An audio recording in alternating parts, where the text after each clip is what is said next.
하나님의 말씀 사무엘하 22장입니다.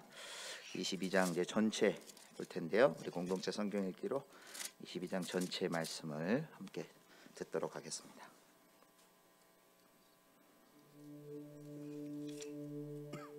여호와께서 다윗을 모든 원수의 손과 사울의 손에서 구원하신 그날에 다윗이 이 노래의 말씀으로 여호와께 아뢰어 이르되 여호와는 나의 반석이시요 나의 요새시요 나를 위하여 나를 건지시는 자시요 내가 피할 나의 반석의 하나님이시요 나의 방패시요 나의 구원의 뿌리시요 나의 높은 망대시요 그에게 피할 나의 피난처시요 나의 구원자시라. 나를 폭력에서 구원하셨도다. 내가 찬송받으실 여호와께 아뢰리니 내 원수들에게서 구원을 받으리로다. 사망의 물결이 나를 애우고 불의의 창수가 나를 두렵게 하였으며 수월의 줄이 나를 두르고 사망의 올무가 내게 이르렀도다. 내가 환난 중에서 여호와께 아뢰며 나의 하나님께 아뢰었더니 그가 그의 성전에서 내 소리를 들으시며 나의 부르짖음이 그의 귀에 들렸도다. 이에 땅이 진동하고 떨며 하늘의 기초가 요동하고 흔들렸으니 그의 진노로 말미암음이로다. 그의 코에서 연기가 오르고 입에서 불이 나와 사르며 그 불에 숯이 피었도다. 그가 또 하늘을 들이우고 강림하시니 그의 발 아래는 어두캄캄하였도다. 그룹을 타고 나르시며 바람 날개 위에 나타나셨도다. 그가 흑암 곧 모인 물과 궁중의 빽빽한 구름으로 둘린 장막을 삼으시며 그 앞에 있는 광채로 말미암아 숯불이 피었도다. 여호와께서 하늘에서 우레소리를 내시며 지존하신 자가 음성을 내시며 화살을 날려 그들을 흩으시며 번개로 무찌르셨도다. 이럴 때 여호와의 꾸지람과 곡짐으로 말미암아 물밑이 드러나고 세상의 기초가 나타났도다. 그가 위에서 손을 내미사 나를 붙드시며 많은 물에서 나를 건져내셨도다. 나를 강한 원수와 미워하는 자에게서 건지셨으며 그들은 나보다 강했기 때문이로다. 그들이 나의 재앙의 날에 내게 이르렀으나 여호와께서 나의 의지가 되셨도다. 나를 또 넓은 곳으로 인도하시고 나를 기뻐하심으로 구원하셨도다. 여호와께서 내 공의를 따라 상 주시며 내 손의 깨끗함을 따라 갚으셨으니 이는 내가 여호와의 도를 지키고 악을 행함으로 내 하나님을 떠나지 아니하였으며 그의 모든 법도를 내 앞에 두고 그의 규례를 버리지 아니하였음이로다. 내가 또 그의 앞에 완전하여 스스로 지켜 죄악을 피하였나니 그러므로 여호와께서 내 공의대로 그의 눈앞에서 내 깨끗한 대로 내게 갚으셨도다. 자비한 자에게는 주의 자비하심을 나타내시며 완전한 자에게는 주의 완전하심을 보이시며 깨끗한 자에게는 주의 깨끗하심을 보이시며 사악한 자에게는 주의 거스르심을 보이시리이다. 주께서 곤고한 백성은 구원하시고 교만한 자를 살피사 낮추시리이다. 여호와여, 주는 나의 등불이시니 여호와께서 나의 어둠을 밝히시리이다. 내가 주를 의뢰하고 적진으로 달리며 내 하나님을 의지하고 성벽을 뛰어넘나이다. 하나님의 도는 완전하고 여호와의 말씀은 진실하니 그는 자기에게 피하는 모든 자에게 방패시로다. 여호와 외에 누가 하나님이며 우리 하나님 외에 누가 반석이냐? 하나님은 나의 견고한 요새시며 나를 안전한 곳으로 인도하시며 나의 발로 암사슴 발같게 하시며 나를 나의 높은 곳에 세우시며 내 손을 가르쳐 싸우게 하시니 내 팔이 놋활을 당기도다. 주께서 또 주의 구원의 방패를 내게 주시며 주의 온유함이 나를 크게 하셨나이다. 내 걸음을 넓게 하셨고 내 발이 미끄러지지 아니하게 하셨나이다.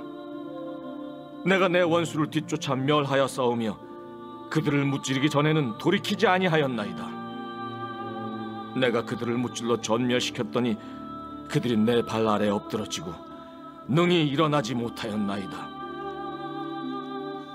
이는 주께서 내게 전쟁하게 하려고 능력으로 내게 띠띠우사 일어나 나를 치는 자를 내게 굴복하게 하셨사오며 주께서 또 내 원수들이 등을 내게로 향하게 하시고 내게 나를 미워하는 자를 끊어버리게 하셨음이니이다. 그들이 도움을 구해도 구원할 자가 없었고 여호와께 부르짖어도 대답하지 아니하셨나이다. 내가 그들을 땅에 티끌같이 부스러뜨리고 거리에 진흙같이 밟아 헤쳤나이다.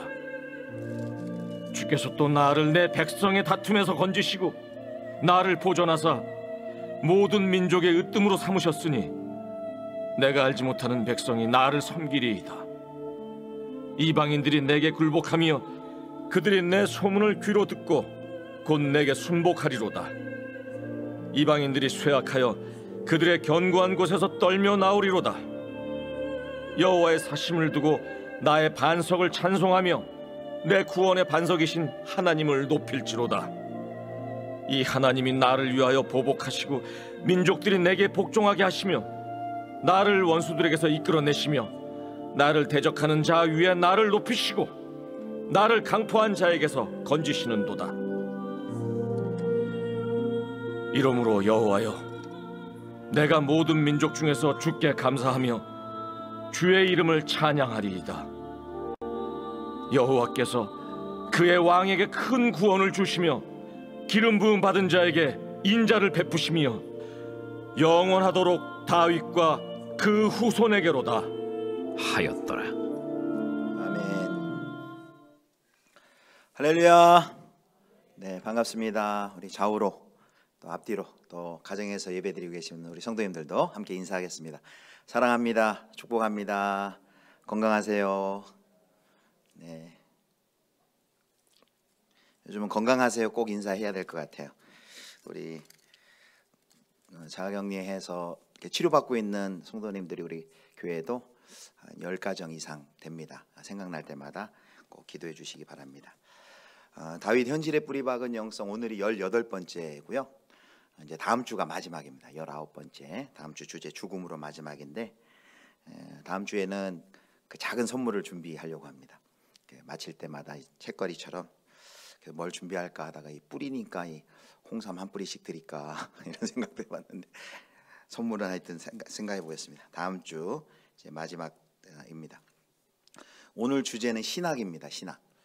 그래서 제가 왜 이 주제를 신학으로 했을까 굉장히 궁금했어요. 저도 준비하면서 사전에 신학이 뭘까, 뭐 저도 신학교를 나왔고 신학을 공부했지만 신학이 뭘까 국어사전적 의미를 쳐보니까 국어사전이 이렇게 돼 있더라고요.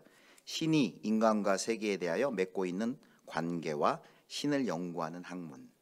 그러니까 신이 인간과 세계에 대하여 맺고 있는 관계와 신을 연구하는 학문이라고 되어 있습니다.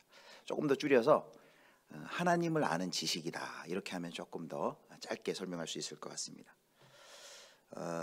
이제 오늘 사무엘하 이제 22장인데요. 사무엘하 22장의 배경이 있습니다. 그 위에 21장 15절을 먼저 한번 보겠습니다. 21장 15절 제가 읽겠습니다. 블레셋 사람이 다시 이스라엘을 치거늘 다윗이 그의 부하들과 함께 내려가서 블레셋 사람과 싸우더니 다윗이 피곤하매. 여기 블레셋과의 전투를 설명하면서 다윗이 피곤하매라고 말합니다. 다윗이 이제 점점 늙어서 연약해져 가고 있습니다. 그래서 다윗이 이제 군대를 이끌고 전투를 할 능력을 발휘하기 점점 힘들어지고 있어요. 나이가 점점 먹으니까 이렇게 되고 있는 거죠. 다윗의 힘은 빠지고 있고 다윗의 그 전투력은 떨어지고 있지만은 이제 생의 마지막이 가까우면서 그러나 여전히 다윗이 하고 있는 게 뭐냐면 하나님을 찬양하고 기도하는 일을 이제 하고 있습니다. 근데 이 사무엘서에서의 이 배치가요 모세하고 굉장히 비슷해요. 신명기하고. 사무엘하를 이제 마치기 직전 23장이 다윗의 노래가 있는데 신명기에서도 신명기 34장이 마쳐지기 전 31장, 32장에 모세의 노래가 있습니다. 그래서 이 성경의 기자는 모세와 다윗을 비교하고 있는 거예요. 그래서 다윗의 삶이 모세의 삶과 비교될 만하다라는 메시지를 지금 주고 있습니다. 자, 사무엘서 22장에는 이제 다윗이 이제 인생의 이제 마지막 부분에 가서 한 평생을 되돌아보면서 그 하나님이 베풀어 주신 은혜, 또 하나님의 도우심으로 얻은 승리, 또 하나님의 도우심 이러한 것들을 기억하면서 하나님께 올려드리는 찬송시입니다. 한마디로 얘기하면 이제 다윗의 인생을 건 신앙의 고백이라고 할 수 있습니다. 그런데 이 사무엘사 22장은 그대로 시편 18편에 그대로 있어요. 그래서 시편 18편이 그 유명한 찬양인데요. 이따 끝나고 부를 텐데요. 여러분 다 아시는 찬양입니다. 나의 힘이 되신 여호와여 내가 주를 사랑합니다. 이 찬양이 시편 18편 그리고 똑같이 사무엘하 22장에 있는 내용입니다. 자, 인생의 마지막에서 다윗이 부르는 노래를 통해서 그가 알려주는 하나님에 대해서 알려주는 이제 오늘 세 가지를 함께 이제 정리해 보도록 하겠습니다. 자, 오늘 내용은 굉장히 많은데요. 이제 세 가지를 여기서 이제 정리를 하려고 하는데 이제 첫 번째는 뭐냐면 우리 함께 같이 읽겠습니다. 시작. 하나님이 누구신지를 알고 고백하는 것이 신앙의 핵심이다. 하나님이 누구신지를 알고 하나님을 알아가는 것이 또 그를 고백하는 것이 신앙의 핵심이다. 오늘 본문에서 첫 번째로 우리가 얻을 수 있는 영적인 교훈입니다. 다윗의 삶에 가장 특징적인 것이 있다면요, 다윗의 삶의 가장 특징적이고 커다란 부분을 차지하고 있는 것이 누구냐면 바로 하나님입니다. 다윗 자신도 아니고 하나님이에요. 그래서 다윗의 인생은 한마디로 평생 하나님을 알아간 사람이다라고 할 수 있습니다. 오늘 이제 사무엘하 22장 1절에 보면 이 22장의 배경이 나와 있어요. 어떤 배경에서 이 22장을 썼는지. 자, 한번 같이 읽겠습니다. 시작. 여호와께서 다윗을 모든 원수의 손과 사울의 손에서 구원하신 그날에 다윗이 이 노래의 말씀으로 여호와께 아뢰어. 여기 사무엘하 22장을 왜 썼냐? 하나님께서 다윗의 모든 원수 또 사울의 손에서 구원하신 그날에 그 구원의 은혜에 감사하여서 이 찬송의 시, 이 노래를 한 겁니다. 그래서 1절부터 6절까지 보면 구원이란 말이 계속 반복해서 나와요. 무려 5번이나 계속 구원 이렇게 나옵니다. 그런데 이제 이 다윗은 이 하나님의 구원을 아주 다양한 방식으로 설명을 합니다. 그게 2, 3절에 나와 있어요. 여러 가지 은유를 사용하는데요. 2절과 3절을 보겠습니다. 자, 우리 같이 읽겠습니다. 이르되 여호와는 나의 반석이시요 나의 요새시요 나를 위하여 나를 건지시는 자시요 내가 피할 나의 반석의 하나님이시요 나의 방패시요 나의 구원의 뿌리시요 나의 높은 망대시요 그에게 피할 나의 피난처시요 나의 구원자시라 나를 폭력에서 구원하셨도다. 아멘. 다윗의 생애 중에 경험하였던 그 구원의 하나님을 이렇게 다양한 풍성한 은유를 통해 설명해요. 여기 비유가 다 10가지나 됩니다. 10가지 중에 몇 가지만 살펴보면 이제 나의 반석이다 그랬는데 그것은 높은 바위산의 보호를 의미하겠죠. 방패는 갑옷을 입은 듯한 군사적인 보호하시는 하나님을 의미한 걸 거고요. 또 나의 산성은 높은 턱과 같이 적의 어떤 침입에도 끄떡없는 그런 견고함을 비유하고, 또 나의 피난처라는 것은 이제 폭풍과 두려움에서 보호해 주시는 분이란 뜻이 있습니다. 다윗이 이렇게 하나님의 구원, 하나님을 묘사할 때 이렇게 다양한 비유를 사용해서 하나님을 설명했다라는 것은 그가 하나님을 얼마나 주목했는지를 우리에게 잘 보여주고 있습니다. 그가 하나님을 주목하고 그 주목하여서 만난 그 하나님을 명명까지 한 거예요. 그래서 이 유진 피터슨 목사님은 다윗을 그래서 뭐라고 그러냐면 다윗은 최고의 신학자다 이렇게 이야기를 합니다.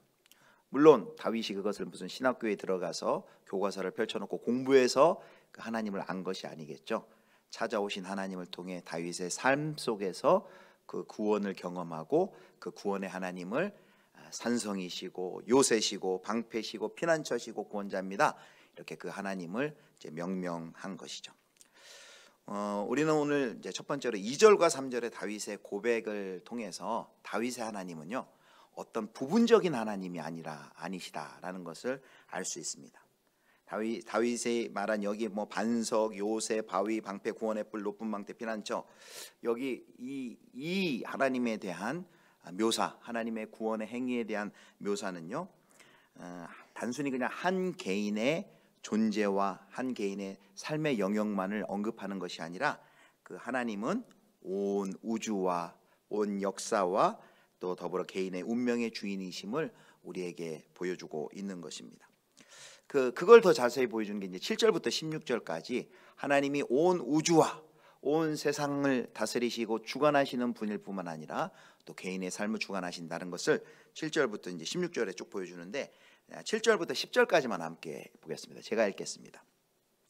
내가 환난 중에서 여호와께 아뢰며 나의 하나님께 아뢰었더니 그가 그의 성전에서 내 소리를 들으시며 나의 부르짖음이 그의 귀에 들렸도다. 이에 땅이 진동하고 떨며 하늘의 기초가 요동하고 흔들렸으니 그의 진노로 말미암음이로다. 그의 코에서 연기가 흐르고 입에서 불이 나와 사름이요 그 불에 숯이 피었도다.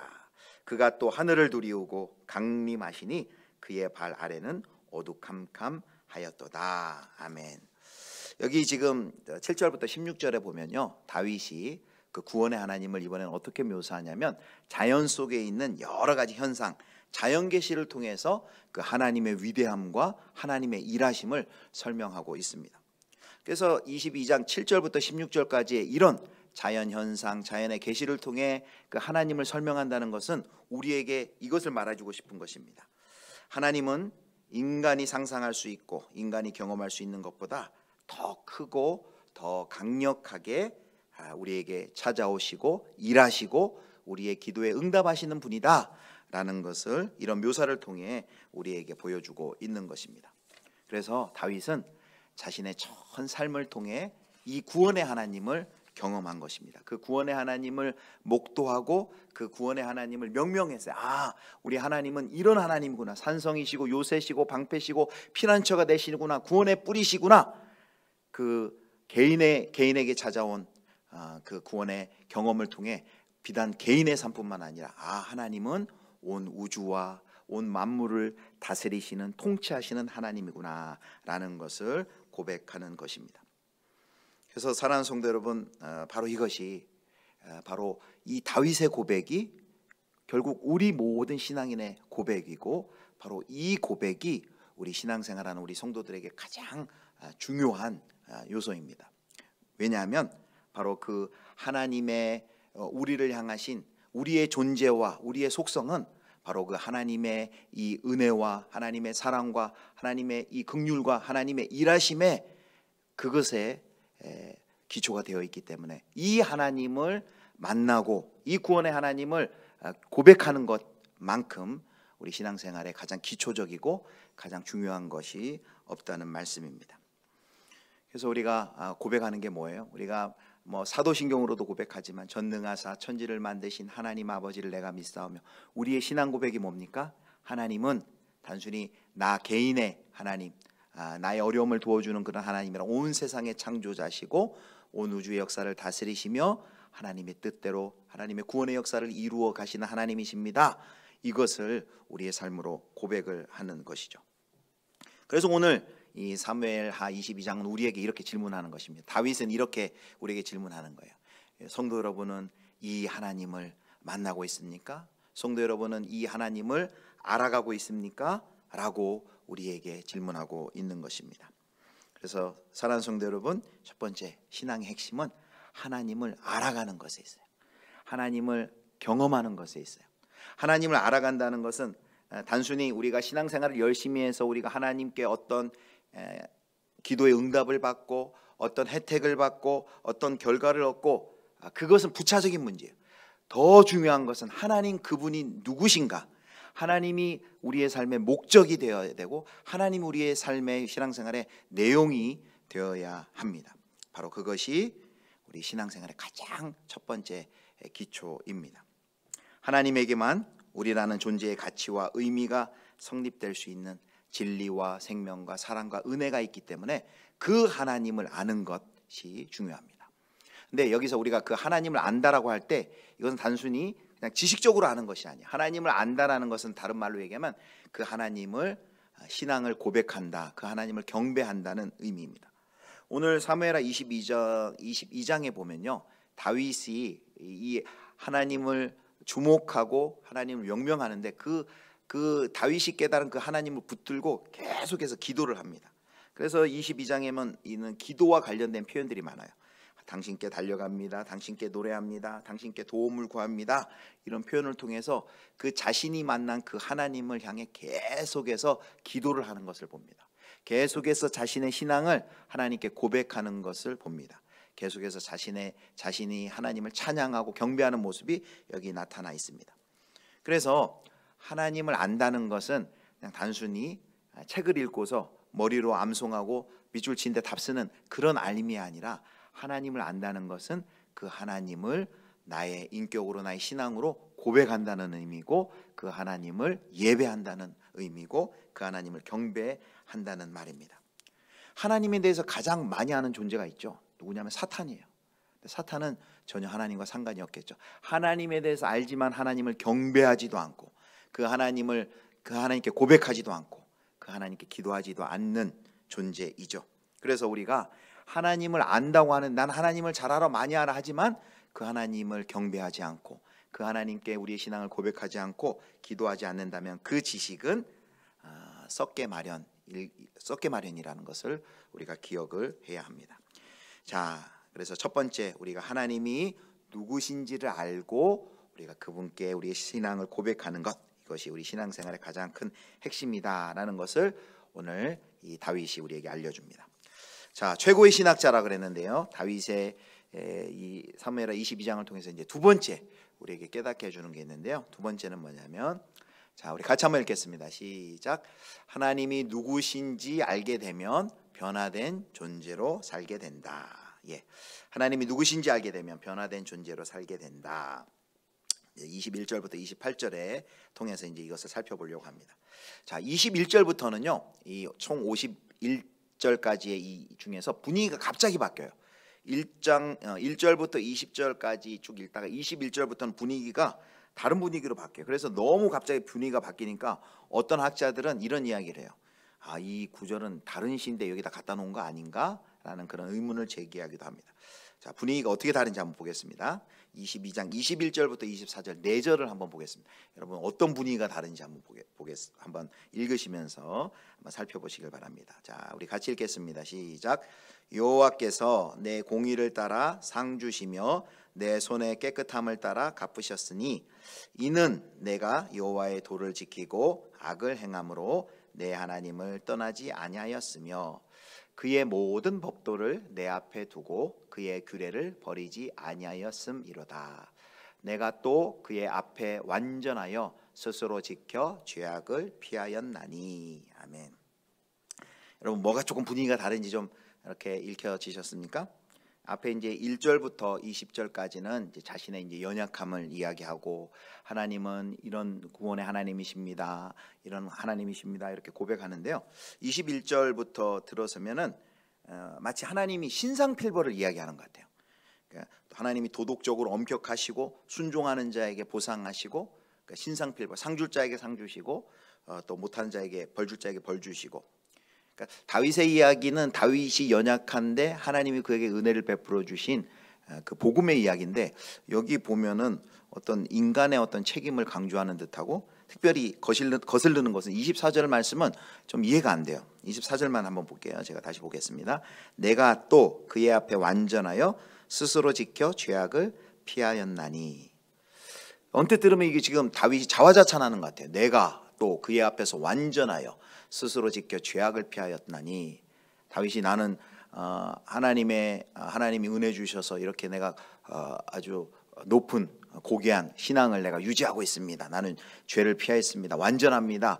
그래서 마치 이 다윗이 자기 자신을 자랑하는 것처럼 들리기도 합니다. 그런데 이제 이게 이제 다윗의 이 고백이 정말 그런 뜻으로 우리가 해석할 수 있을까? 전체 문맥에서 봐도 그런 것은 아니겠죠. 다윗이 내가 얼마나 신앙이 지금 높아져서 내가 이런 고백을 하는 줄 아느냐? 이런 식으로 결코 이야기하지 않았을 것입니다. 나는 죄 같은 건 짓지도 않는다. 나는 늘 거룩한 생각밖에 하지 않는다. 라고 그렇게 24절은 말하고 있는 것이 결코 아닐 겁니다. 자, 그렇다면 이 24절과 같은 말씀을 이제 이 다윗의 이야기 중에 우리가 어떻게 그럼 해석을 해야 되는가라는 것입니다. 지금 이것은 24절의 다윗의 이 고백, 내가 또 그의 앞에서 완전하여 스스로 지켜 죄악을 피하였나니 라는 이 고백은요, 내가 이렇게 지금 내가 높은 수준에 올라와 있다, 그렇게 자기를 자랑하는 것이 결코 아닙니다. 자기의 행위나 자기를 자랑하는 말이라기보다는 이렇게 봐야 됩니다. 하나님이 누구신지를 깨달은 자로서, 우리 첫 번째 이 다윗이 자기의 삶을 통해 하나님이 어떤 분이신지를 절절히 깊이 자기 인생을 깨달았다고 하지 않았습니까? 그렇게 하나님께서 누구신지를 깨달은 자로서 그 주님의 은혜에 합당한 자로 살려고 하는 이 다윗의 그 순종, 다윗의 노력으로 우리가 보아야만 합니다. 신약에도 보면 이런 구절들이 있죠. 예를 들면 예수님이 하신 산상수훈에도 마태복음 5장 48절에 보면 그러므로 하늘에 계신 너희 아버지 온전하신가 같이 너희도 온전하라. 하나님의 은혜를 경험한 사람은 그 은혜에 감사하여 만족하여서 이제 하나님이 원하시는 그 삶을 살고자 하는 거룩한 열망이 안에서부터 이제 북돋아 올라오는 것이죠. 자, 그래서 다윗은 하나님이 누구신지를 알았기에, 그리고 하나님이 찾아오셔서 하나님이 자신을 계시해 주셨기에 이제 자신의 존재가 달라졌어요. 어떤 존재? 세상의 어떤 가치와 어떤 세상의 기준과 어떤 세상의 목표를 이루어야지만 얻는 그런 기쁨, 그 정도가 아니라 새로운 존재가 된, 그래서 새로운 가치, 새로운 목표를 가진 자로서의 그 기쁨이, 이 열망이 다윗 가운데 생겨난 것입니다. 여러분, 우리 다윗의 삶이 얼마나 많은 어려움과 살해 위협과 도망과 고난과 핍박과 환난과 갈등과 시험이 있었어요. 그 모든 것들을 통과하면서 다윗이 깨달은 것이 있어요. 그 모든 고난, 그 모든 환난, 그 모든 시험, 그 모든 갈등, 도주, 그 모든 상황을 통해서 뭘 깨달았습니까? 내 삶이 어떤 환경이나 어떤 조건에 좌우되는 것이 나의 삶이 아니라 나는 반석이신 하나님, 요새이신 하나님, 내가 그 안에 있구나 라는 것을 이 다윗이 깨달은 것입니다. 그래서 환경과 조건에 의해서 좌우되는 그런 삶이 아니라 하나님을 반석으로, 하나님을 요새로 섬기는 자로서 그 안에 내가 삶으로 새로운 이제 가치와 새로운 목표를 가진 자로서 새로운 기쁨을 이제 이야기하는 것입니다. 그 열망 가운데 하나님을 기쁘시게 하는 자로 살아가겠다는 그 고백이 바로 24절의 고백입니다. 하나님의 은혜를, 이렇게 내가 하나님의 구원의 은혜를 받은 자로서 이제 나는 세상이 이야기하는 그 세상의 가치와 목적을 따라 사는 것이 아니라 나의 삶은 세상의 어떠한 환경과 조건에 나의 삶이 왔다 갔다 하는 것이 아니라 바로 그 하나님 안에 나의 삶이 결정이 되는구나, 이것을 고백하는 것이 바로 24절의 고백인 겁니다. 그래서 우리가 하나님이 누구신지를 점점 알게 되고 고백하게 되면 우리의 존재가 변화되게 됩니다. 어떤 존재로 변화되게 됩니까? 새로운 우리 인생의 가치와 목적과 기준이 생기는 것이죠. 새로운 기준과 가치와 목적이 뭡니까? 그건 한마디로 이렇게 이해할 수 있어요. 주님 한 분만으로 나는 만족합니다. 환경과 조건이 아니라 주님 한 분만으로 만족합니다 라는 새로운 기준이, 가치가 우리에게 생기는 거예요. 앤드류 머레이라는 유명한 신학자가 그가 쓴 책에서 주님과 나누었던 대화를 소개한 적이 있어요. 어느 날 주님이 앤드류 머레이에게 이렇게 물으셨대요. 나는 너에게 어떤 존재냐라고 물었어요. 그러니까 앤드류 머레이가 곧바로 이렇게 대답했습니다. 주님은 언제나 첫 번째이십니다. 그런데 앤드류 머레이가 이 대답을 자기는 굉장히 잘했다고 생각했는데 마음속에 주님이 왠지 그 대답을 기뻐하시지 않는 것과 같은 그런 마음이 드는 거예요. 내가 뭘 잘못 대답했나?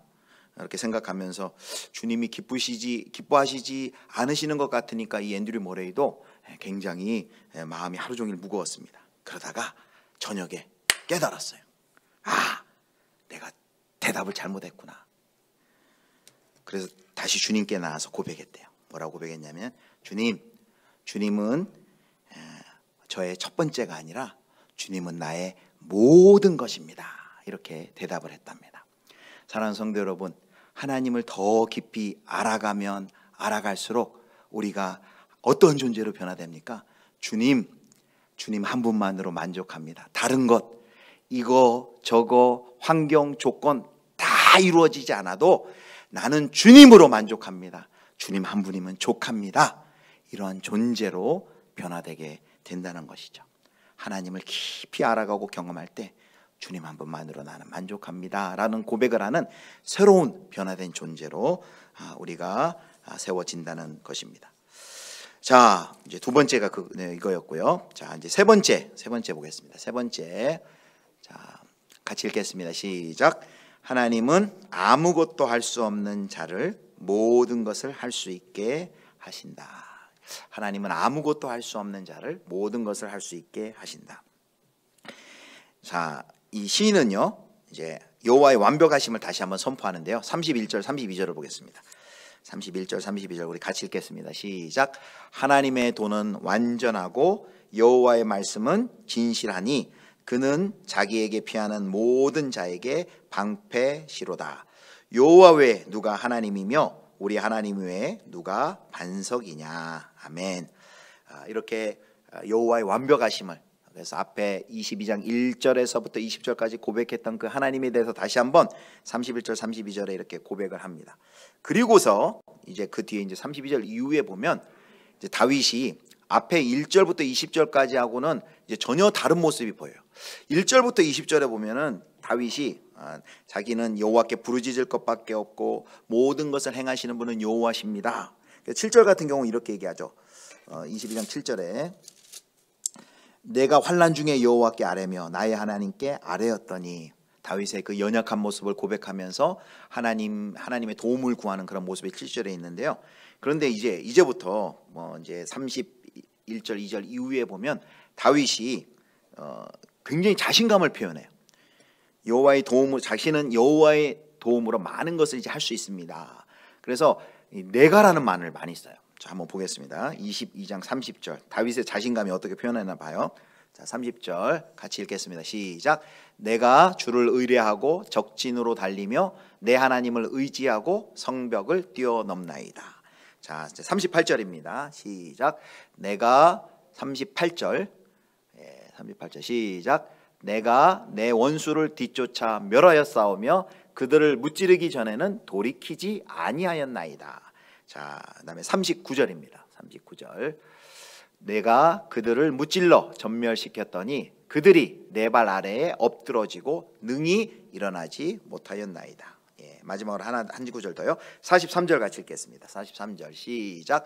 내가 그들을 땅에 티끌같이 부스러뜨리고 거리에 진흙같이 밟아 헤쳤나이다.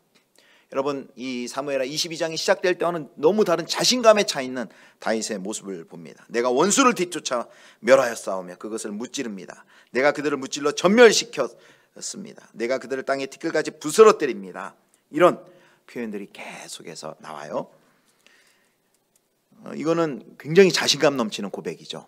그런데 다윗이 도대체 어떻게 이 사무엘하 22장을 시작할 때와는 이렇게 분위기가 다르게 이 뒤로 갈수록 이렇게 자신감 있게 내가 원수를 멸했습니다. 내가 전멸시켰습니다. 티끌같이 부서뜨립니다.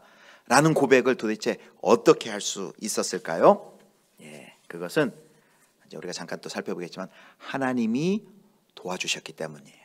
하나님이 도와주시면 내가 원수를 멸할 수 있습니다. 라고 얘기를 하는 것입니다. 자, 그래서 아까 30절도 읽었지만 30절에 뭐라고 얘기하냐면 30절 한번 다시 보여주시겠습니까? 30절. 내가 주를 의뢰하고 적진으로 달리며 내 하나님을 의지하고 성벽을 뛰어넘나이다. 적진으로 달리고 성벽을 뛰어넘을 수 있는 이유가 뭐예요? 하나님을 의지하였기 때문에, 하나님이 도와주셨기 때문이에 라고 말합니다. 또 22장 36절에 보면 하나님이 구원의 방패로 막아주셨기 때문이라고 얘기합니다. 자, 26절 같이 읽겠습니다. 시작. 주께서 또 주의 구원의 방패를 내게 주시며 주의 온유함이 나를 크게 하셨나이다. 자, 또 한 구절 40절 보면 하나님께서 다윗에게 싸울 용기를 주셨기 때문에 내가 그렇게 이길 수 있습니다 라고 말합니다. 자, 40절 같이 읽겠습니다. 시작. 이는 주께서 내게 전쟁하게 하려고 능력으로 내게 띠띠우사 일어나 나를 치는 자를 내게 굴복하게 하셨사오며. 그래서 결론적으로 다윗이 이 사무엘하 22장에 보면 마지막 51절에 결국 승리를 안겨주시는 분은 하나님이십니다. 이렇게 고백합니다. 자, 사무엘하 22장 51절 보겠습니다. 우리 같이 읽겠습니다. 시작. 여호와께서 그의 왕에게 큰 구원을 주시며 기름 부음 받은 자에게 인자를 베푸시며 영원하도록 다윗과 그 후손에게로다 하였더라. 아멘. 사랑하는 성도 여러분, 다윗이 앞에서는 아무것도 할 수 없는 자로 하나님 나는 연약합니다, 주님을 의지합니다, 이런 자였는데 갑자기 이 시의 중반 이후에 어떻게 이렇게 자신감 넘치는 고백을 합니까? 하나님을 깊이 만나고 하나님을 알아가고 그의 인생을 향한 가치와 목적이 달라지고 그리고 그의 삶 속에서 그는 어떤 자로 변화해야 됐습니까? 아무것도 할 수 없던 자가 하나님이 도와주시면, 하나님이 방패가 되어주시면, 하나님이 용기를 주시면 나는 싸워서 이깁니다, 원수를 무찌를 수 있습니다 라고, 하나님이 도와주시면 나는 할 수 있습니다 라고, 아무것도 할 수 없었던 자가 하나님의 도움으로 할 수 있는 자로 변화된 것을 볼 수 있습니다. 그래서요, 다윗은 하나님의 도우심으로 하나님의 일을 해 나갑니다. 다윗은 이렇게 고백하는 거예요. 하나님이 도우시면 나는 모든 것을 할 수 있다. 여러분, 이 고백 어디서 들어본 것 같지 않습니까? 다윗이 원조예요. 빌립보 4장 13절에 보면요, 사도 바울이 이 고백을 해요. 유명한 말씀이죠. 내게 능력 주시는 자 안에서 어떻게 해요? 내가 모든 것을 할 수 있다라고 말합니다. 그런데 이 원조가 누구냐면 다윗이에요. 하나님이 나를 도와주시면 나는 모든 것을 할 수 있습니다 라고 이야기해요. 그런데 여기서 모든 것을 할 수 있다라는 것이 우리가 생각하는 것대로 내 욕심과 욕망을 이룬다는 그런 뜻일까요? 사도 바울이 그런 뜻으로 이야기했을까요? 아니죠. 여기 내게 능력 주시는 자 안에서 내가 모든 것을 할 수 있다. 어떤 목사님은요, 여기 그것을 이해할 때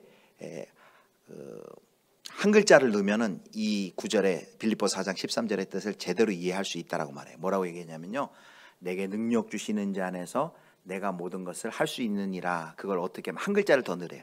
내가 모든 것을 당할 수 있느니라.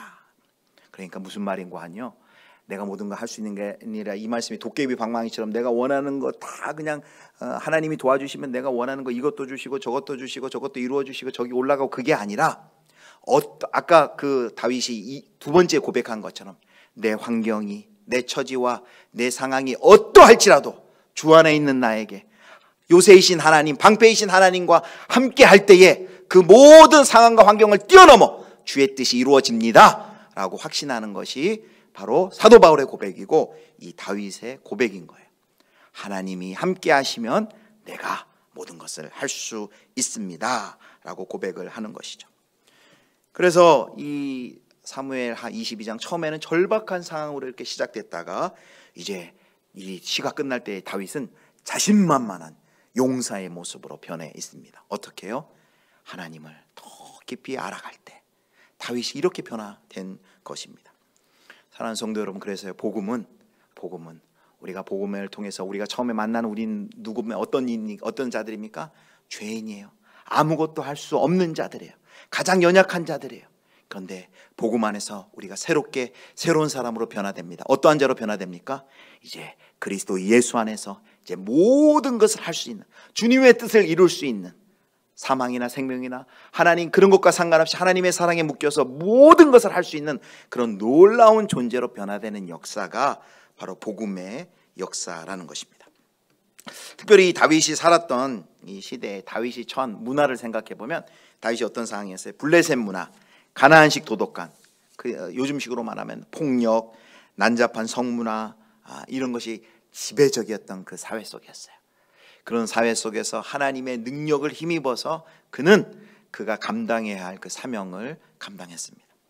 그런데 그 블레셋 시대의 그 가나안의 그 문화 속에 그 문화들이, 세상의 문화들이 여전히 지금 이 시대 21세기 우리 대한민국에서도 또 이 세계 속에서도 여전히 그런 문화 속에 우리가 살고 있습니다. 전쟁이 있고요, 폭력과 범죄, 또 갈등과 차별, 또 성적인 문란, 이런 그 다윗 시대의 그 문란함이 여전히, 시대가 바뀌었지만 여전히 이 시대 가운데 가득한 것을 봅니다. 여러분, 그 상황 속에서 하나님의 일을 하려고 할 때 여러분 어떤 마음이 듭니까? 좌절되는 마음도 있고, 내가 할 수 있을까? 내가 과연 하나님 나라의 백성을, 하나님 나라의 성도를 감당할 수 있을까라는 그런 부정적인 마음도 들고 낙심하기도 하고 움츠러들기도 합니다. 그런데 오늘 다윗이 경험하고 고백하는 것은 무엇입니까? 어렵고 힘들고 많은 고난과 환난이 있겠지만 하나님이 나를 도와주시면 나는 할 수 있습니다 라고 고백을 하는 것입니다. 사랑하는 성도 여러분, 그래서 이 다윗의 고백이 저희 모두의 고백이 되기를 축복합니다. 우리는 할 수 없지만 내게 능력 주시는 자 안에서 우리의 환경과 처지와 우리가 가진 것, 못 가진 것, 지위, 그런 것과 상관없이 하나님 안에 있을 때 나를 통해 하나님이 주님의 뜻을 이루어 가십니다 라는 것이 바로 하나님을 만나고 하나님을 고백한 자의 고백인 것이죠. 말씀을 맺도록 하겠습니다. 오늘 최고의 신학자라는 이 다윗이 자기의 평생을 걸쳐서 만난 하나님은 어떤 하나님입니까? 깨달은 것은 무엇입니까? 첫 번째, 하나님이 누구신지를 아는 것, 하나님을 알아가는 것, 이것이 우리의 신앙생활의 핵심이라는 거예요. 하나님을 알아간다는 것은 그냥 지식적으로 아는 것이 아니라 그 하나님을 고백하고 경배하고 그 하나님께 기도하는 것을 말합니다. 그래서 두 번째, 그 다음에 하나님이 누구신지를 알게 되면요, 우리가 변화된 존재로 살게 됩니다. 하나님의 영광을 배우면, 그 하나님을 깊이 만나고 경험하게 되면 우리의 가치가 달라져요. 아니, 저 사람은 어떻게 저렇게 하지? 아니, 어떻게 저렇게 살 수 있어? 라고 주변의 사람들이 놀랄 정도로 우리의 가치와 목적이 달라집니다. 변화된 존재로 살게 됩니다. 한마디로 변화된 존재가 뭐라고요? 다른 것 다 안 돼도, 다른 것 다 이루어지지 않아도 주님 한 분만으로 저 만족합니다. 주님이 나의 인생의 전부입니다. 이렇게 고백하는 존재로 살아가게 됩니다. 세 번째, 우리가 복음을 만날 때 우린 죄인이고 아무것도 할 수 없었던 존재였습니다. 그러나 주 안에 있을 때 내게 능력 주시는 자 안에서 내가 모든 것을 할 수 있느니라. 하나님은 아무것도 할 수 없는 자를, 우리를 택하셔서, 역설이죠, 모든 것을 할 수 있는 자로 우리를 세워주십니다. 이것이 바로 복음이 말하는 놀라운 비밀입니다. 사랑하는 성도 여러분, 바로 우리가 이러한 복음 안에서 이러한 존재라는 것을 깨닫고 경험하시고 한평생 여러분의 우리 성도님들 가운데 찾아오시는 그 하나님을 만나고 그 하나님을 깊이 경험함으로 말미암아 우리의 가치와 목적이 바뀌고 주님 한 분만으로 만족하고, 우리 이 시대의 문화와 상황과 처지는 여전히 어렵고 힘들고 그런 상황이지만은 내게 능력 주시는 자 안에서 나와 함께 하신 그 하나님 붙들고 하나님께서 우리에게 허락하신 그 사명을 잘 감당해 나가시는 저와 여러분 되실 수 있기를 주님의 이름으로 축원합니다.